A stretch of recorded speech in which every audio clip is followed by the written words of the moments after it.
Vamos até a redação da Tribuna de Limeira agora, onde está Antônio Cláudio Bontorin, que vem trazendo um tema quentíssimo. Infelizmente, Cláudio, as previsões, né, de muitos de nós que estamos militando na imprensa há tanto tempo, essas previsões vão se concretizando, ou seja, esse clima, essa polarização política vai deixando um rastro muito triste e não só triste, né, Cláudio, um rastro assustador em meio a menos de 3 meses das próximas eleições. Cláudio, antes de mais nada, seja muito bem-vindo ao nosso Farol.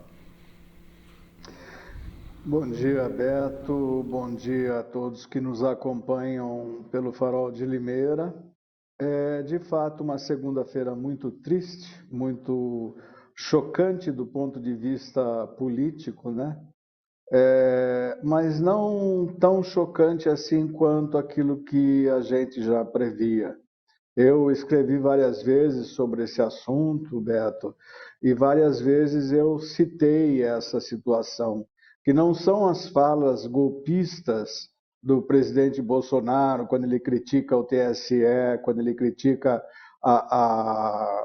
o STF, quando ele fala das urnas, ele que foi eleito por mais de 30 anos com as mesmas urnas eletrônicas, né? Hoje duvida delas porque ele vê a situação dele se complicando.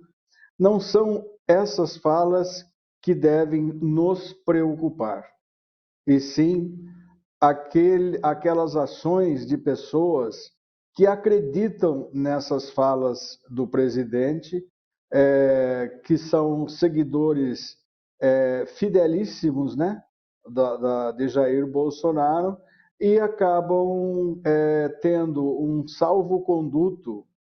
Eles pensam dessa forma, né, as pessoas que assim agem, um salvo-conduto para pôr em prática aquilo que é citado na teoria e que é diariamente escancarado nas falas do presidente da República, que deveria ser o presidente de todos os brasileiros, mas transformou-se num presidente de apenas uma parcela dos brasileiros, que são aqueles que ainda acreditam cegamente nele e que o continuam chamando de mito. O assassinato de um líder sindical petista que comemorava os seus 50 anos em Foz do Iguaçu é um exemplo disso, Beto. E, olha, aí a gente não coloca a questão ideológica propriamente dita, porque é uma questão criminosa, é uma ação criminosa. Ele tinha lá entre os convidados dele amigos que eram bolsonaristas, que estavam lá comemorando com ele os 50 anos, junto com a família, junto com outras pessoas e amigos, porque ele também era um funcionário público, né? Ele era guarda municipal, ele era um líder sindical. A pessoa que atirou nele, né? O assassino, ou aquele que teve a tentativa de ferir mais pessoas, né? Só não o fez porque ele foi baleado de volta, né? A hora que eu vi um dos vídeos onde que a vítima estava caindo e daí ela conseguiu atirar e acertar o outro atacante dele, que era também funcionário público, né? Que era um agente penitenciário federal,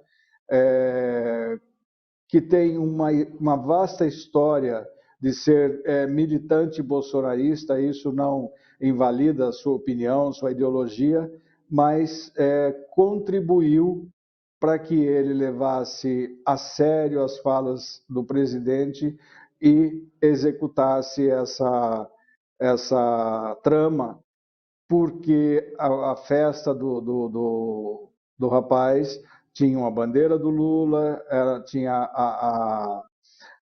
o tema era o PT, porque ele era petista, ele era líder sindical, ele tinha sido candidato a vice-prefeito em Foz do Iguaçu também, pelo próprio partido, né? Então, nós temos que nos preocupar com isso, Beto. Não temos que nos preocupar se o Bolsonaro vai dar ou não vai dar golpe, se ele não vai permitir as eleições, não está na alçada dele fazer isso, mas sim com aqueles seguidores que o seguem fielmente, ou como a gente costuma dizer na gíria, né, que o seguem de forma canina. Isso é muito perigoso, isso está acontecendo, é um terceiro episódio que acontece somente com a militância petista, né? O primeiro foi em Uberlândia, quando um produtor rural com um drone borrifou de agrotóxico militantes partidários que estavam num evento.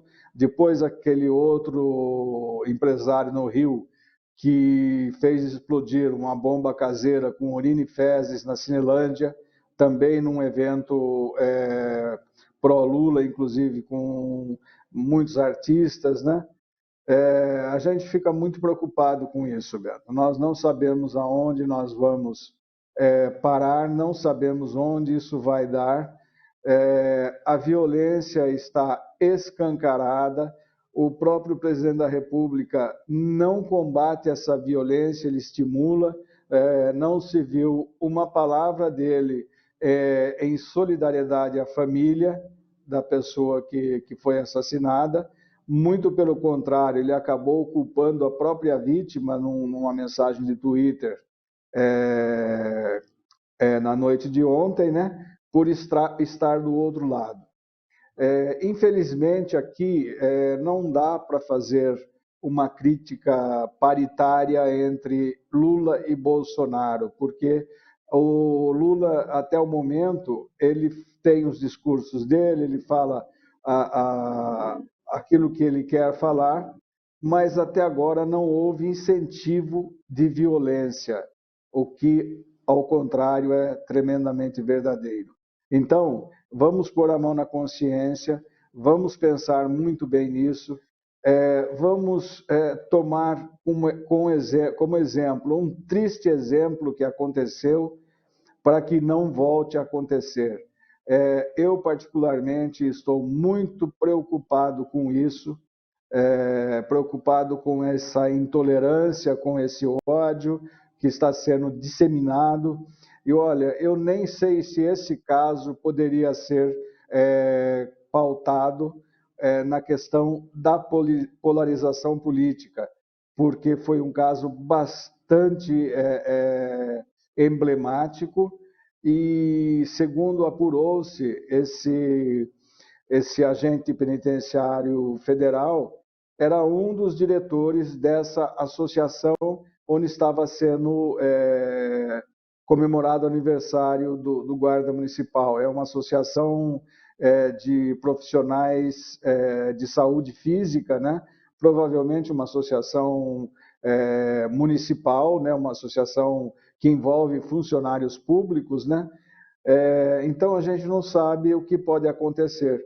E com certeza, se isso acontecer com uma pessoa que apoia Bolsonaro, que também tem um problema dessa natureza, tem que ser criticado, tem que ser extremamente chamada a atenção no sentido de que a violência leva à violência, mas como a gente tem visto as análises políticas, as análises de críticos, de jornalistas, de cientistas políticos, neste caso, a violência, infelizmente, ela tem sido estimulada apenas por um lado. Temos que pensar nisso, não podemos repetir esse exemplo, mas, Beto, sou pessimista. Eu acho que ele vai ser repetido novamente e vai ser repetido, não sabemos para que lado, mas que vai voltar a acontecer até outubro. Isso eu não tenho mais dúvida, depois dessa situação em Foz do Iguaçu. Infelizmente, Beto. Cláudio, sou obrigado a concordar. Realmente o clima. Você sabe que eu estava pensando uma coisa, Cláudio, lógico que é impensável, né? Até porque nesse clima de embate que existe também entre o Superior Tribunal Eleitoral, seria o caso, né, de um pedido, talvez, aí para que todos os pré-candidatos, ou à época realmente do período eleitoral, que todos fizessem um pronunciamento contra, né, condenando esse tipo de atitude, para que vejam que eles são adversários e não inimigos. Aliás, assunto que a gente já abordou várias vezes, que é muito difícil imaginar, né, que os candidatos sentassem na mesma mesa, com a mediação do Tribunal Eleitoral, e todos fizessem uma espécie de pacto anti-violência. Mas eu não sei se isso seria possível ou se alguns deles sentariam na mesma mesa, viu, Cláudio? Mas seria talvez uma chance em busca dessa paz aí que nós buscamos.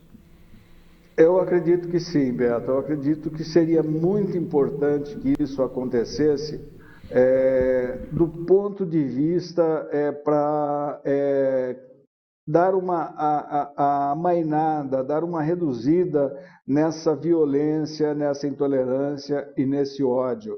Um pronunciamento de cada um deles ou uma reunião entre todos. Você se lembra que quando do episódio do esfaqueamento, né, do presidente Jair Bolsonaro, todos os outros candidatos abriram mão das campanhas por um período de tempo até ele se recuperar.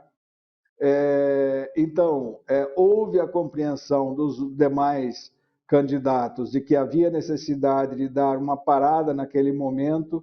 Eu acho que essa parada seria agora o momento para se dar, e também que os outros dois poderes, o legislativo e o judiciário, tomassem pé dessa situação e exercessem na plenitude as funções que lhes cabe, esquecendo o viés partidário de cada um.